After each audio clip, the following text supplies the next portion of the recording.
Hi all, I am Stephen Heverin. I am a Senior Technical Account Manager at AWS, and I am based out of Philadelphia, Pennsylvania. Welcome to AWS Supports You, where AWS support experts provide tips to optimize performance in the cloud, lower costs, and provide you with best practices and design considerations. Joining me today is Anup Savaras, a Principal Solutions Architect. Anup, can you give us a quick introduction? Absolutely. Thank you, Stephen. Hi, everyone. My name is Anup Savaras, Principal Solutions Architect here at AWS. I've been with AWS for close to 5 years now, and I'm based out of Virginia. Thanks, Anup. Today, we'll be introducing you to Amazon RDS Proxy. We will specifically focus on diving deep and scaling it for modern applications. Before we get into the details, a quick note to the attendees online. Feel free to use the chat window on the right side of your screen to let us know where you're joining us from today, and share your thoughts and questions throughout the episode. We look forward to hearing from you. We will also provide you with a link to our survey, so if you'd like to let us know how we did, please click the link and leave your feedback. Anup, can you walk us through what we're going to be talking about today? Absolutely. Sure. All right. So we are going to talk about a few things today, right? So the agenda is looking like this. So we'll spend some time in the beginning to talk about RDS Proxy, why the service was built, right? So we are customer obsessed, and we hear feedback from customers on what are the challenges, right? So we often heard customers' feedback around few challenges they have when it comes to scaling app, and oftentimes database becomes a bottleneck. So we'll spend some time talking about why the service was built and talk about some of the challenges customers go through. And then we'll suddenly switch gears, and then we'll go deep into RDS Proxy. We'll talk about some of the features and all the benefits which the customer is going to get from that service. And I know you all are AWS Supports You listeners are all excited about demos, right? So you want to see this in action. So we'll have a demo to show what are some of the key benefits of RDS Proxy as well. So that's going to be the main agenda for today. So with that, let's get started. So today's applications demand, right? So nowadays we are seeing a lot of trends in serverless applications, right? Powered by AWS Lambda, for example. And then containers, right? You have services like EKS, which is Elastic Kubernetes Service. You have ECS, Elastic Container Service to run your containers. So these are some of the trends which we are seeing, right? Modern applications are built on serverless technologies and containers and whatnot, right? So if you see some of the demands, right, the key modern applications demands, you can see that scalability comes into play all the time, right? Then comes availability. That's again a kind of a requirement from modern applications all the time. And then last but not the least is security, right? So that's the trend which we see all the time, some of the demands from these applications, which are modern, right, in nature. So let's take some time to talk about scalability for a while, right? So if you kind of think about for a while, the app tier can scale really, really quickly, right? So for example, if you actually build the app tier using Lambda, invoking 100,000 of Lambda, right? 100,000 of Lambda, it's very easy to invoke that, right? Provided you have the right, concurrency models and whatnot. Invoking that much Lambdas, it's super easy these days. But if you open 100,000 database connections, right, then what will happen? That becomes a challenge, right? Opening that much connections at a rapid clip, right, that rapid pace is going to be very challenging, right? So if you kind of think, right, what are some of the requirements from a compute perspective for opening up a database connection, right? So essentially, you need to kind of, when you try to open a connection, it'll actually require CPU and memory, right? And those are like very precious resources, right? And so ideally, you want CPU and memory being used to process your workload queries, your user queries, right, rather than just handling this workload database connection. So that's again a big challenge for customers, right? Using precious resources like CPU and memory for handling the connection is not really a good mechanism. So that's again a challenge for modern application. The second aspect is around availability, right? If you have a database which is set up highly available, like multi-AZ, which is multi-availability zone within AWS. So we have this notion called as region and availability zone. So let's say you have a database which is configured with multi-AZ, right? So whenever there is an issue with one node, one of the primary nodes in the database, you actually have a situation where you have a failover, right? So you can actually fail over from one AZ to another AZ.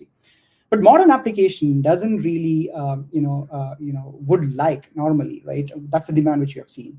They would like these failovers to be very seamless, and it should be handled very gracefully, right? Things like queuing up is something which modern applications demand for, rather than just erroring out to the user. So that's again something which is always the customers care about, right? Modern applications care about.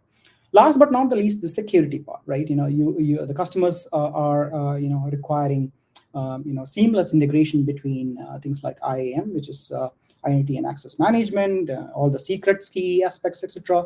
They want it to be very seamless and much more secure, right? Rather than having gaps in security, etc. So these are some of the key demands which we hear from the customer, right? So if you look at the scalability and availability perspective, right, what are some of the choices the customer got today? So often, right, as I kind of mentioned, when you open a database connection, it needs CPU and memory all the time, right? So if the app is growing and you want to have, you're thinking about scale, etc., customers often kind of provision this compute resources, they scale up the resources to meet that demand, right? Because you need more CPU and memory to kind of handle that connection aspect as well. So they kind of try to scale up. And that's not really efficient, right? Because you're spending more money on the compute resources for just opening and handling the connection. So that's on the scalability part, right? So on the availability part, right? Customers often they kind of maintain failover, failure handling codes, for example, right? To kind of handle this transient failovers, which I mentioned, failing over from one AZ to another AZ. So they kind of build this kind of complex failure conditions, which is again a heavy lift, right? So often customers actually run a self-managed proxy. So there are like many open source proxy which is available for MySQL and PostgreSQL. What we have seen is customers kind of manage this themselves, right? So when you do that, the problem is around deploying it, managing it, patching it, etc. Right? These are some of the overhead which comes with self-management, right? And again, you need to think about how you make that proxy highly available, right? So if you are running a proxy yourself, self-managed way, you have to make it highly available, right? You have to probably deploy it in multiple AZs, etc. And very often, you will end up seeing a situation where that proxy will actually become a single point of failure, right? So that's again some of the challenges which you have seen, and the situations customers go through today, right? So again, as I kind of mentioned, we kind of work backwards from the customer. We heard about all these challenges from the customer, and that's why we actually built this service called as RDS Proxy, right? So it's actually helping you skip the heavy lift of building and managing a proxy yourself, right? So RDS Proxy, it's a fully managed, highly available database proxy for Amazon RDS and Amazon Aurora. So currently it supports native RDS MySQL and PostgreSQL. It also supports Amazon Aurora, which is again a database, purpose-built database, which is built from ground up for cloud. We support MySQL and PostgreSQL compatibility for Aurora. So Proxy now supports RDS as well as Amazon Aurora. So it's again fully managed. We make sure it's highly available. We take care of all the scaling part. It's completely serverless, abstracted away from you. So we kind of take the heavy lift of maintaining and managing the proxy for you, right? So at a high level, and I'm going to dive really deep into this in the coming slides. At a high level, connection pooling, fast and seamless failovers, and improved security are the key features of RDS Proxy, right? So again, I'll dive deep in the later stage, but again, at a high level, right? So connection pooling with multiplexing is what one of the key features RDS Proxy gives you. So in effect, right, what we do here is within transactions, you're aware of database transaction, right?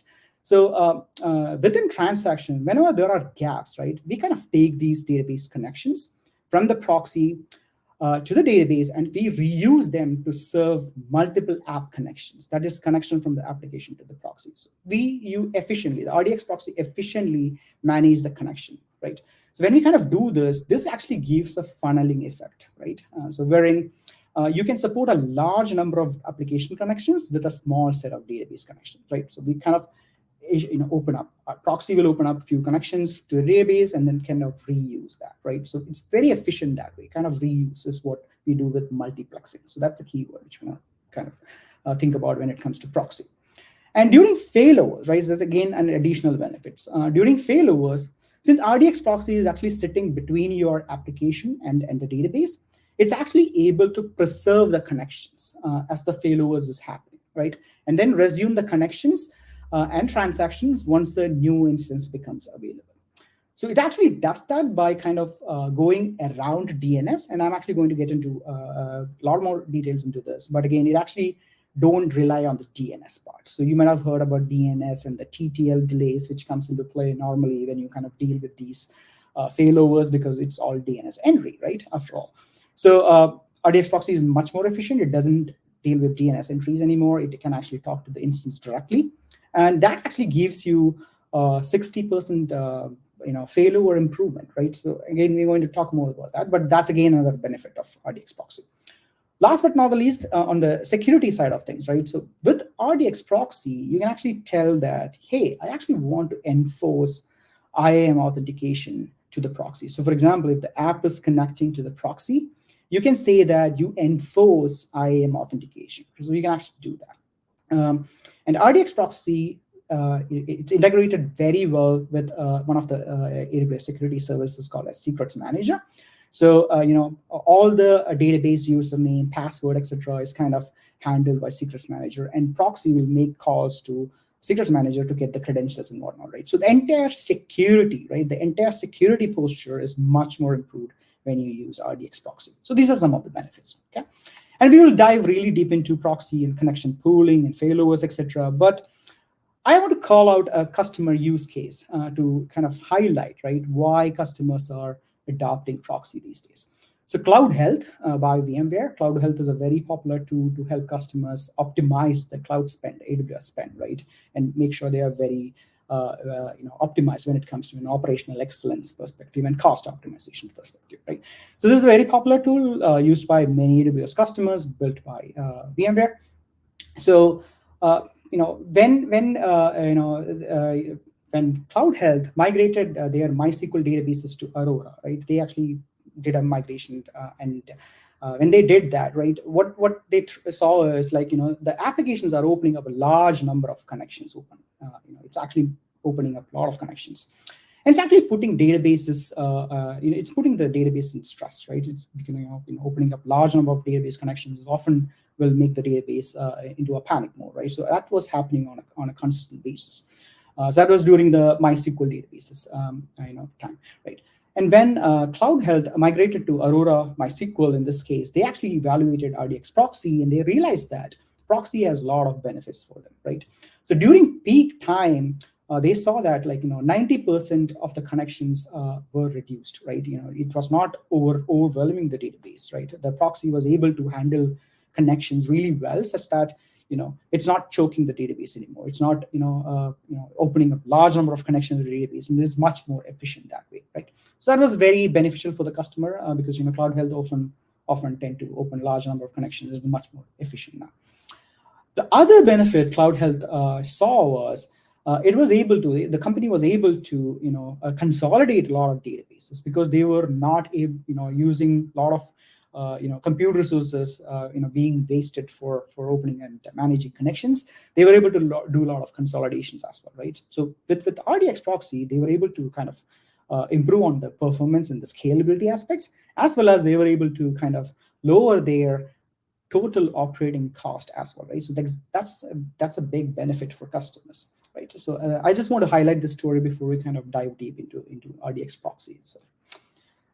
So Stephen, are there any questions which you can address at this time? We have a couple of questions from the chat. Ramon 357 says, how do I authenticate with RDS Proxy? Yeah, so RDS Proxy, as I kind of mentioned, it uses IAM authentication. So, traditionally when you use RDS Proxy, you will use the endpoint, the proxy endpoint, and you actually use IAM authentication for that. So you can actually enforce that the database connections are, is using IAM authentication, and you use the same mechanism to authenticate to proxy as well. So it's integrated with IAM, which is Identity and Access Management. Great. We've got 2 other questions. The Tech Guy 21 asks, how can I use RDS Proxy for on-premise Oracle from AWS Lambda? Yeah. That's a great question. So RDS Proxy is not supporting resources like on-prem deployments. Today, RDS Proxy only support RDS, MySQL, and PostgreSQL. We also support Aurora MySQL and PostgreSQL. But more options are coming in the future. But at this time, we only support these versions, which I meant, or engines I mentioned. Okay, and I think then that might answer the other question from Tomei 242. Are there hybrid or on-prem deployment options for RDS? To clarify, meaning can you use RDS and proxy to present to applications on-premise? Not today. Not today. It's not possible today. Great. That's all the questions we have at the moment. Awesome. Thank you. Yeah, great questions. Keep them coming. So let's take some time to kind of dive deep into RDS Proxy, right? I kind of mentioned about multiple terminologies here: connection pooling. I mentioned about fast failovers, etc. Let's take some time to kind of dive deep, right? So before we go deep, I just want to show you this graphical representation to help you understand where RDS Proxy sits, right, within the entire within the entire stack, right? So for example, you have your applications which are powered by, let's say, for example, Lambda, or containers which are running on EKS or ECS, right, Elastic Kubernetes Service or ECS, or you might be running applications on Ruby and PHP, for example, right? So that's your application stack, and proxy will actually sit in the middle. Okay, so proxy will sit in the middle, and it'll give you capabilities like connection pooling, seamless failovers, improved enhanced security, etc. And then the last part is, the slide says, the extreme right part is actually the database, right? So that's where you have your Amazon RDS, which is MySQL or PostgreSQL, or you have Aurora, which is MySQL and PostgreSQL compatibility, right? So that's that's how proxy is actually, it's actually, this is how it's laid out, right? Proxy sits in the middle between your app and the database, right? So connection pooling, right? So I was kind of talking about connection pooling a little bit, right?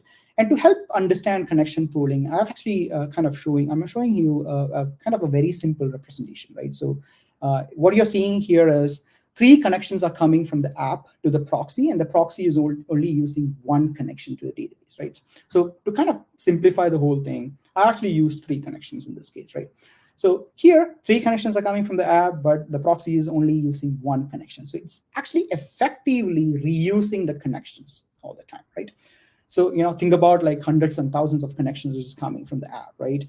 And proxy able to handle that connections very gracefully with few connections to a database, right? That's the beauty here. Connection pooling with multiplexing is what we kind of call to kind of reuse this connection, right? So that's the main benefit. And the whole idea is, right, so what we see oftentimes with applications is that when they open a connection, right, so for example, you are connecting to a database, you open a connection, what we are seeing is the connections are not always continuously executing a transactions on them, right? So you might be doing a select, right? The transaction might do a select, like select product ID from product table, for example, right? Select is being done, you get the results back, you go back and do some processing and might do an update at a later time, right? So there is a lot of gaps which is happening when you do a transaction. So during these operations, when there are gaps, right? So that's where RDS Proxy is smart enough to kind of detect these gaps and use the database connection to serve other application connections. So it's very smart, such a way that it's detecting that hey, this transaction is not doing anything at this point of time. Probably I should be able to take this, and then I'll probably use it for another application connection. So that's exactly how RDS Proxy does, sharing, right? Session sharing, connection sharing, etc. This actually improves application scalability and improves the database efficiency as well, right? Because you're not choking the database anymore. Proxy is efficiently handling that for you. So because smaller set of database connections are shared across multiple app connections, this is why it's much more efficient, right? So based on the database size, workload support, workload characteristics, we can actually support hundreds and thousands of database connections as needed, right? So there is a notion called a max connections in a database.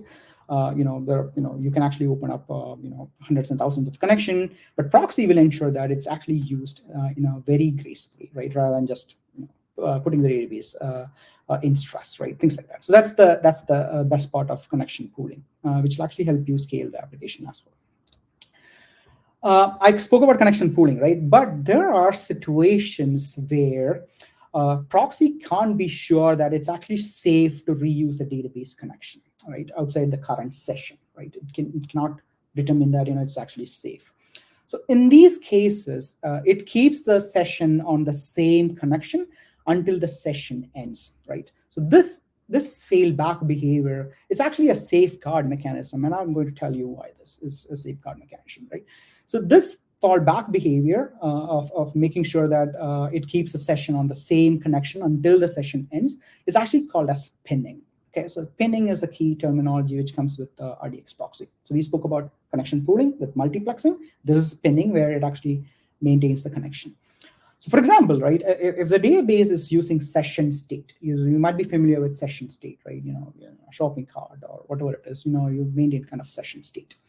So if the database is using session state, and if we try to reuse that connection, right, reuse this connection, then we will be kind of leaking that session state, and we don't want to do that, right? So we don't want to leak any info from a particular session.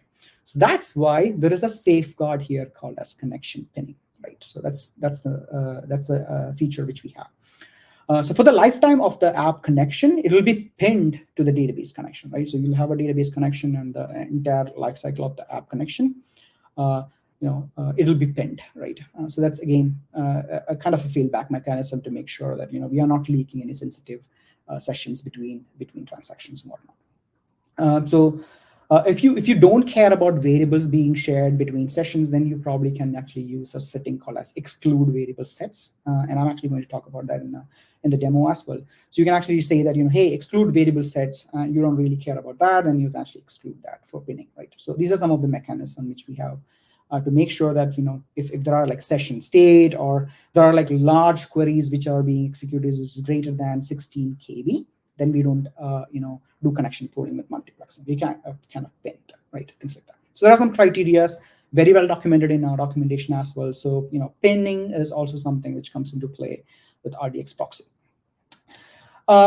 We also launched a feature. We added a feature to kind of give you something called as read-only endpoint for Aurora Replicas, which actually give you much more scalability, right? So before kind of talking about read-only replica endpoint for Aurora Replica, let's kind of assume just think about this, right? Aurora, you have an Aurora cluster which has a writer, and then assume that you have multiple read replicas in that particular cluster, right? So you can actually create up to 15 read replicas in Aurora for scaling your read workloads. So assume that you have multiple read replicas here, right? So if you are using the reader endpoint which Aurora gives, so Aurora also gives you a reader endpoint, right? And let's say assume that there are situations when nodes are down and for a reader, right? So how does this app gracefully connect, right? So it's actually doing load balancing, but again, if there are situations where you lose a reader, if you are using Aurora reader endpoint, then probably that connectivity back, right, that seamless connection back for that reporting app might not be seamless, right? So to improve that situation, we have this notion called as, or a feature called as read-only endpoint for Aurora replicas. And again, that's only applicable for Aurora, right? Not the traditional RDS. So again, as I kind of mentioned, right, in some cases, one or more reader instance in your cluster might become unavailable, right? If so, connections that use reader endpoint for DB proxy can recover more quickly, right? So that recoverability is much more quicker when it comes to read-only endpoint for Aurora replicas. So RDS Proxy route connections to only available reader instances in the cluster, and is actually aware of the entire cluster topology as well, right? So it's much more efficient and seamless when it comes to recoverability when you're using read-only endpoint for Aurora replicas rather than using the Aurora reader endpoint, right? So that's again additional benefit which we have with RDS Proxy. So yeah, so that's again a key benefit which I want to kind of talk about as well. So now we kind of spoke about connection pooling. We spoke about we spoke about pinning. We spoke about read-only endpoint for Aurora Replica, right? So these are some of the scalability aspects which is available. Now let's talk about availability aspect, right? So I kind of spoke about availability as one of the key requirements as well, right? So with RDS Proxy, it actually help you improve the availability for the entire app, right, as well. So when using RDS Proxy, so whenever a failover happens, right? So I kind of mentioned, think about an Aurora cluster with multi-AZ, multiple availability zone, right? So you have a writer, you have a reader. If there is a failover situation, you can actually promote the reader to a writer. So that is possible today. So when using proxy, whenever failover happens, so for any connection that's not actively executing any transaction, proxy will preserve that connection, right? So that's something which you need to remove. And the second major advantage is it will accept new connections that come in, right? That's again a major benefit. It will allow you to queue up any transaction you may send when the failover is happening. So that's again a massive benefit, right? So think about this. So your app is sending, it's probably writing or reading or whatever it is, right? Think about that. It's writing transactions continuously, and the failover is happening, right? You're in the middle of a failover. Without proxy, you essentially have to just return the error right away to the user, and you probably have to wait until the entire failover is done, right? So there is a notion of rollback and whatnot will happen. But in this case, proxy will continue to accept new connections that come in. It will allow you to queue any of those transactions you may send when the failover is happening, right? So that's the major benefit here. So in Aurora, right, the failovers are fast. It's relatively fast. If you compare traditional RDS, MySQL, PostgreSQL, MariaDB, whatever it is, with Aurora, the failovers are much more faster, right? Because the way Aurora is built by having this distributed storage and the compute separate, we have massive innovations which is done to improve that failover times, right? So ideally, in Aurora, failovers are fast, and in general, it'll actually happen within 10 seconds.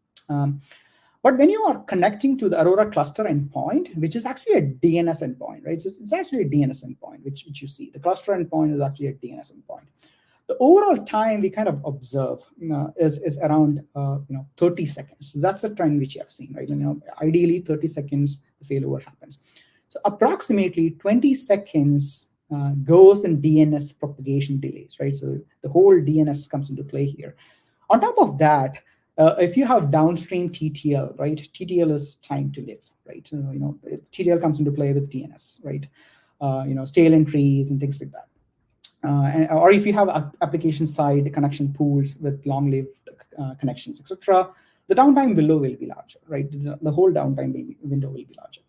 So RDS Proxy connect to the database instance directly and understands or is aware of the cluster topology really well, right? It's actually able to detect when a failover happens immediately, and once Aurora initiate it's right, and as soon as the new instance is available, it passes any pending transactions that are queued up, right? So that's the main benefit. It's actually acting as a queue, which is sitting in between your application and the database, right? Just queue up transaction once the new once a new writer comes up, it actually passes those transactions. So essentially, right, the latency goes up, for some of those transactions which are in flight, but you're not erroring out right away, right? The latency goes up, but again, net effect is you are getting 66% fast failovers, right? So that's something which we would like to call out and kind of demonstrate to you as well, right? Improving the availability aspects. Again, wanted to show you a visual here as well. So we kind of did a benchmarking in the past internal to AWS, right? So we actually used an RDS proxy endpoint and a cluster endpoint, right? So we used proxy, and you kind of use the direct cluster endpoint. And you can see here the one which uses proxy here, right? That's actually is giving you lower client recovery time, right? Which is in milliseconds here. So the lower the number, much better, right? So you can see that consistently when you kind of use RDS proxy endpoint, you're getting much more seamless failover times, right? So that's again a massive benefit for us. So this is a good time for us to take a quick pause, right? Stephen, are there any questions from the audience so far?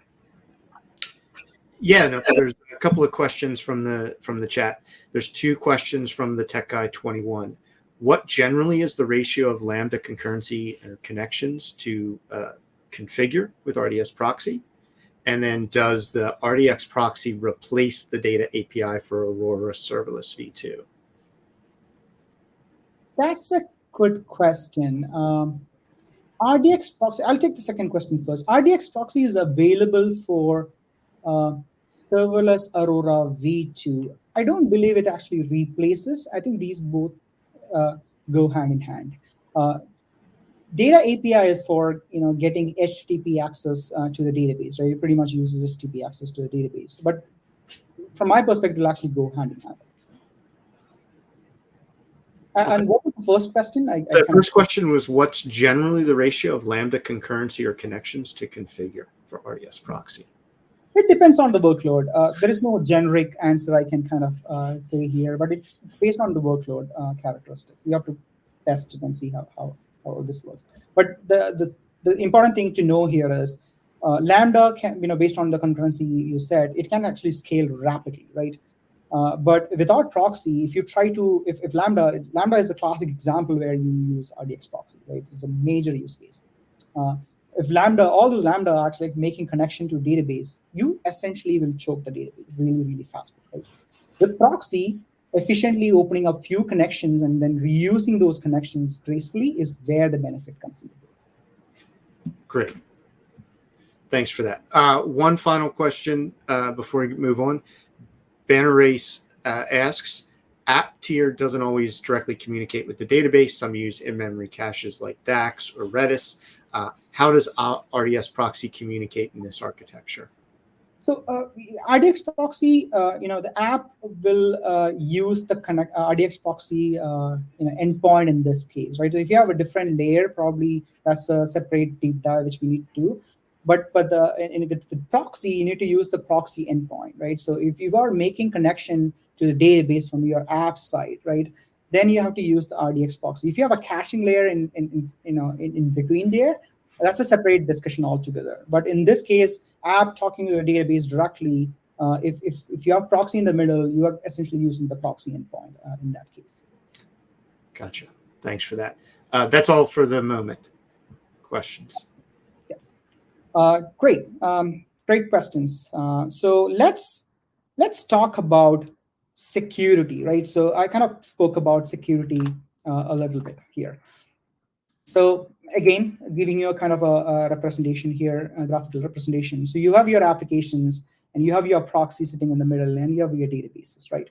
So, ideally the database connections will be using, let's say, for example, username and password, etc.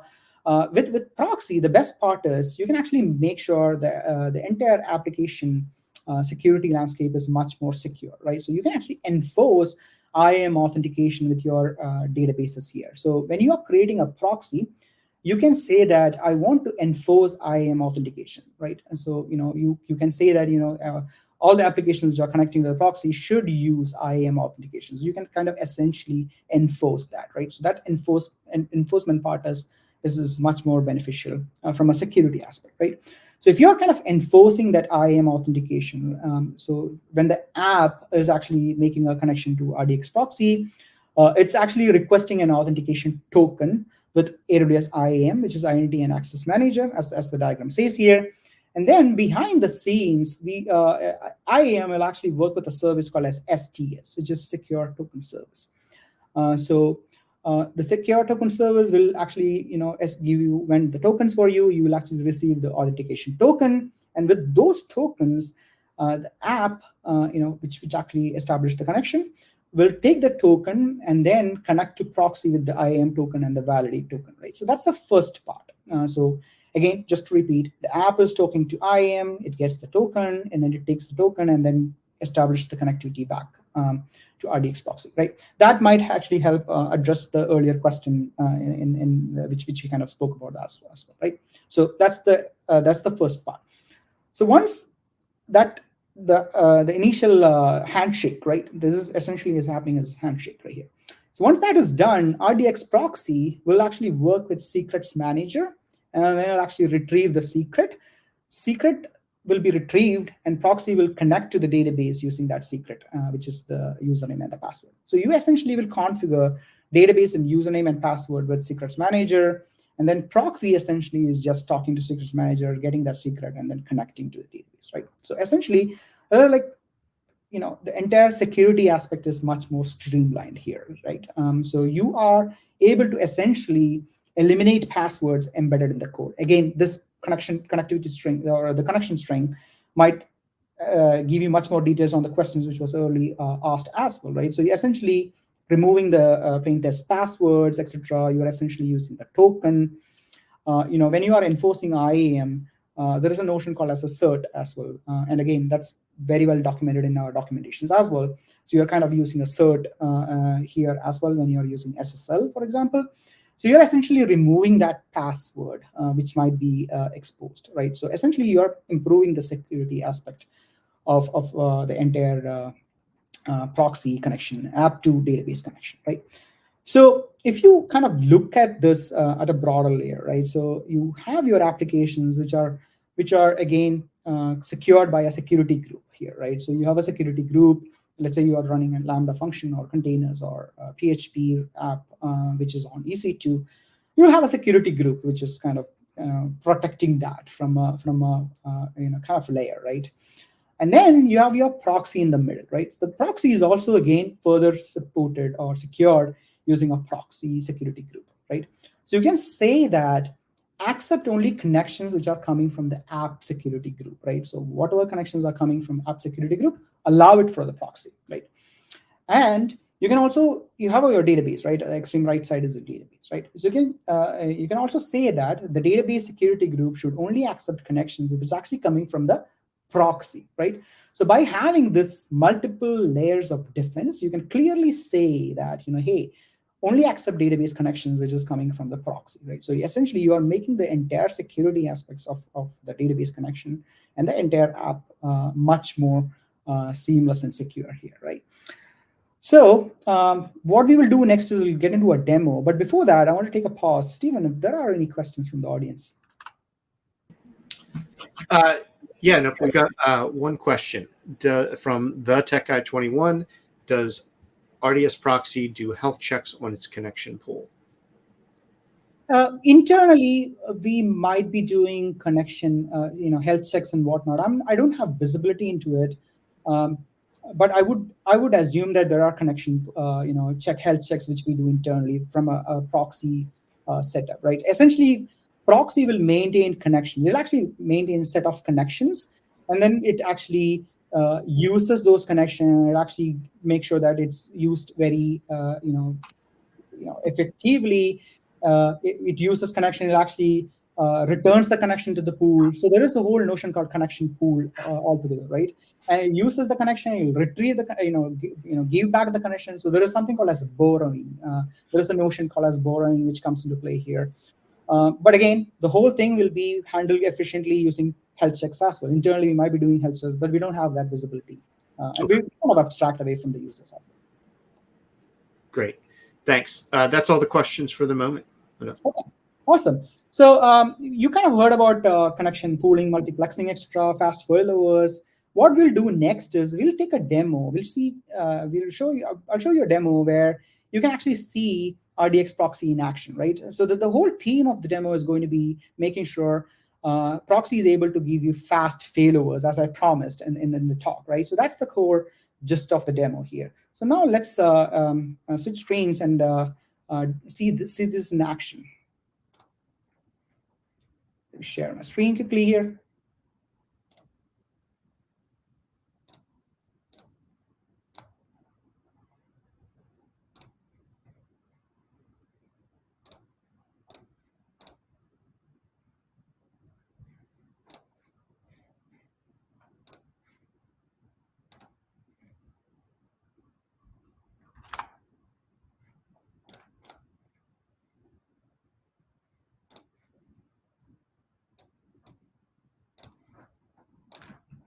All right, now you should be able to see my screen. So what you see is I'm actually logged into the AWS console here, right? So I'm logged into my AWS console. I'm showing you the cluster, which I've already configured. So the cluster got a reader instance and a writer instance. So node 1 here is actually the writer instance, right? So you're seeing the node 1, which is the writer instance, and then I have a node 2, which is reader instance. And you can see that is actually configured in US West 2A and 2B, different AZs, right? So failovers normally, AZs, right? It's dependent on AZs. So whenever there is a failover, there is an interesting aspect here, right? There is something called as event subscription. So if you want to catch those failover events, right? Failovers is happening, reboots are happening, you can actually catch those things, right? So there is a notion called as event subscription, which is something which you can create. So for the demo, I'm not going to show you the events or subscription. So essentially, you can actually get a notification, right? If you want an SMS alert on a failover, you can actually get an email notification or an SMS text if you want, right? So that's the event subscription, which I wanted to highlight for you, right? So if you look at events, for example, you can see that there are multiple events which happened for the cluster which I created, right? So a failover happened, a DB instance was restarted, for example, right? So all these are events which you can capture, right? So for the demo, what we are going to do is we'll use a tool called as Cloud9, which is a cloud-based IDE for running some commands, right? Essentially what we're going to do it here. So we are going to trigger a failover, right? So before we trigger a failover, we kind of, I'm just running a command to make sure I'm able to connect to the instance, right? So here, when I do a select version and Aurora version, I'm able to connect to the cluster, which tells me that the cluster is up and healthy and I'm able to connect, right? So that's the first command which we will do. So on the second command, right, we will just use a couple of windows here to make sure you're able to clearly understand. So in one of the other window, what we are going to run is we are going to run a Python script.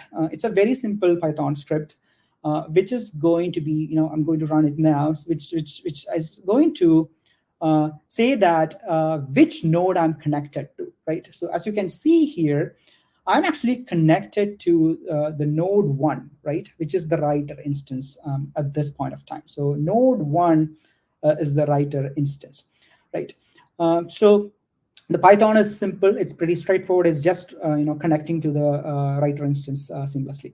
So in the other window, what we're going to do is we are actually going to run a CLI command, which is to just trigger a failover, right? So I'm actually running RDS failover DB cluster command to essentially trigger a failover, right? So there are multiple ways where you can trigger a failover, but in this case, I'm just using a command line tool or a command to run it, right? So I got a JSON, which means that the failover is done, so the failover is completed, and if I look at the UI and if I refresh this UI, and this is again a UI, right? It takes time for the UI to come up with results, right?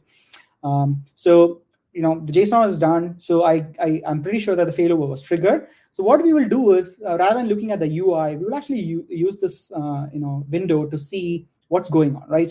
So we are still connected to the writer instance. So remember this, node 1 is our writer instance, right? Now you can see that the connection is closed, right? So now, again, I'm just maximizing this. Now we can see that the connection is closed, the failover happened, and now node 1 is the reader and node 2 is the writer, right? So that's the normal failover expected. What happens after a failover, this is what you have, right? So node 1 is the reader now, node 2 is the writer. So you can see that there are some DNS tail errors, right? So I kind of spoke about DNS when I kind of talk about failovers, right? So now you see that there are DNS failover, DNS tail situations are there. The entire failover taken time is more than like 4.7 seconds, right? So if you kind of look at the whole entire failover window from the failover to the DNS propagation, etc., it's actually more than 10 seconds, right? And so if you kind of look through these numbers, you can actually see that it's more than 10 seconds, right? So the total failover time, it's actually 10 seconds. So as you can see, the node 2 is the writer now, node 1 is the reader now, right? So that's essentially what you can expect, right, from a failover. So now let's exit this terminal and then see how things are if we start using an RDS proxy endpoint. So in this case, right, the first failover I did, I actually used the cluster endpoint. Now, what we will do is we will create a proxy to see how proxy is going to make this entire seamless failover experience seamless for you, right? So again, I already have a proxy, but again, we'll just walk through creating a proxy, right? So you essentially will give a name. The name doesn't matter. Whatever name you give, it's the name of the proxy. It doesn't matter what name you give. The engine compatibility, that's the most important part, right? So we support PostgreSQL and MySQL. So as I said, so in this case, my database cluster is PostgreSQL, Aurora cluster is a PostgreSQL, so I'm actually using that. I can actually say the TTL settings here as well. Say that, hey, I'm going to use TTL for connecting to my proxy, which is TLS essentially, not TTL, sorry, TLS. That's also something which you can define. And then you actually choose the database instance, right? So I kind of showed you the database instance. So essentially, I will have to choose the database instance here. And then there is another notion called as connection pool maximum connection, right? So assume that you have a database with 1,000 connections, and you can essentially have multiple RDX proxy as well to that database, right? So you can say that hey, the admin team can get 10% of those connections. The HR team can get 20%. Your end users, customers can get 80%, for example, right? So essentially, you can actually control how much database connection the proxy can kind of use, right? So essentially, this is a person which you give, right? So in the situations where you have multiple, RDX proxy for the same cluster, you can essentially have that. The additional option which I mentioned is about reader endpoint, right? To improve the scalability aspect of reader. So you can actually add a reader endpoint as well in this case. So that's again additional feature which is available for you, right? So for the demo, I'm not going to use reader endpoint, right? So we don't have any read replicas here or things like that. I'm not showing you any reader scale aspect. So that's something which we are not doing it today. So I mentioned about pinning, right? Pinning is happening in some situations where it's not safe to reuse the connection. So that's something which is available. And if you are okay with excluding the variable sets, that you can actually set that settings as well, right? So for the demo, we are not doing anything in those lines. I spoke about secrets manager, right? So we will select a secret, secrets manager secret, which we have already created. So essentially, it's a database username and password, which is already configured in secrets manager. So that's something which you also will select. So essentially, the proxy will use those secret to talk to the database, right? So that's the main advantage here. And then there is an IAM role here, and we will leave the IAM role to be created. So essentially, the IAM role says that the proxy is allowed to make the call to secrets manager, right? So that's the benefit.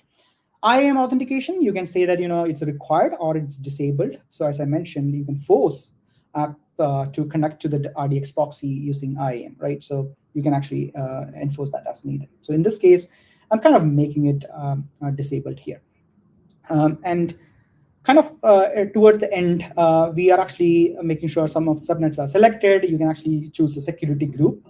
So here, I'm just using one which is already created. So that's the security group for the proxy. That's essentially it, right? You kind of create the proxy after you're done. It takes like 10 to 15 minutes to create the proxy. It takes time. It takes some time to create the whole thing. We need to make sure it's highly available. So the entire data plane, control plane operations we are taking care of behind the scene. So for the demo, we will use the one which is already created, right? So I already have one created, so we'll be using that for the demo here. So now what we are going to do is, again, we are going to run the same failover Python, which was connected earlier. But in this case, we are actually running it with the proxy endpoint. So previously, if you noticed, I actually used the cluster endpoint, but in this case, I'm actually using the proxy endpoint, right? So as you see here, again, the proxy got an endpoint. You can actually create multiple endpoints for the proxy as well. You can create a reader endpoint, but in this case, I'm actually using the one which is already available. So as you see here, I am actually connected to node 2, which is the writer, right? So previously, node 1 was the writer, failover happened, node 2 is the writer now. And now we'll repeat the same experiment, right? So we'll actually run the failover command in here to trigger a failover, right? So I'm going to run the failover command, RDS failover DB cluster. I should get a JSON here. In this case, I got a JSON which says the failover is done. Now we'll come back and then we'll kind of monitor the situation, right? what is going on here? When are we going to catch that failover, right? Previously, if you remember, we got DNS tail issues. Failover took more than 10 seconds overall, right? DNS tail propagation and whatnot. Let's see what's the situation here after connecting to RDS Proxy, right? So I just want to maximize this for you to view. I'm still connected to node 2, which is the writer. Failover was triggered. Now you can see a small blip here, right? Writer was node 2. It actually changed to node 1, right? Node 1 is the writer now, right? In the previous case, we had DNS tail issues. Failover took more than 10 seconds overall, right? End to end. In this case, it's actually, if you kind of look at the numbers, it's actually 3 seconds per se. No DNS tail issues, right? Nothing was there. What we did, we just changed the RDS Proxy endpoint. We used the RDS Proxy endpoint, right? Now node 1 is the writer, no DNS issues, nothing as such, right? So net effect is essentially you're getting 66 to 70% improvement with failover times, right? So that's a benefit. So just kind of picture this, right?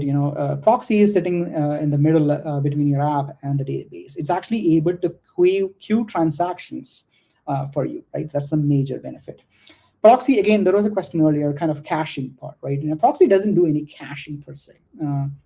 That's not something which Proxy does. Caching in the sense, data caching, whatnot, right? Proxy doesn't do that. It's essentially trying to, preserve connections. It's efficiently handling connections so that you have a net effect of 66% failover improvement, right? And with all these connection pooling and whatnot, you're able to kind of scale, right? Let's take a quick pause and open up for questions. Stephen, are we having any questions here? Yeah, and we have one other question from the Tech Guy 21. How can I use CloudWatch to monitor RDS Proxy scaling?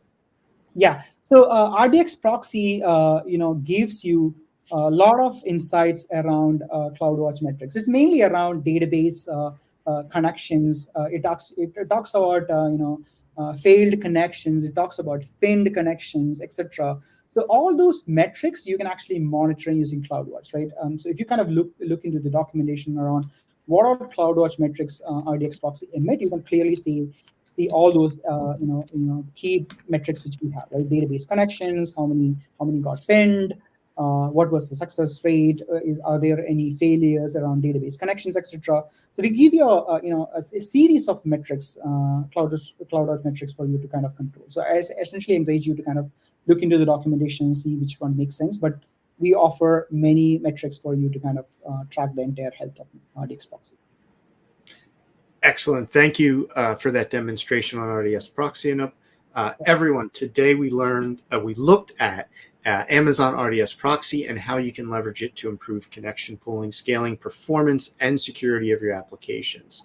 If there are any questions that were not answered today, you can post your questions on repost.aws, where one of our experts can provide you with an answer on your question, or your question could be a topic in one of our future shows. If you have feedback for us, please check the chat box on the right for a link to our survey, or you can email us at awssupportsyou@amazon.com. We want to hear from you. Tell us what else you would like to see on the show. Thanks for joining us at AWS Supports You, and happy cloud computing. Thanks, everyone.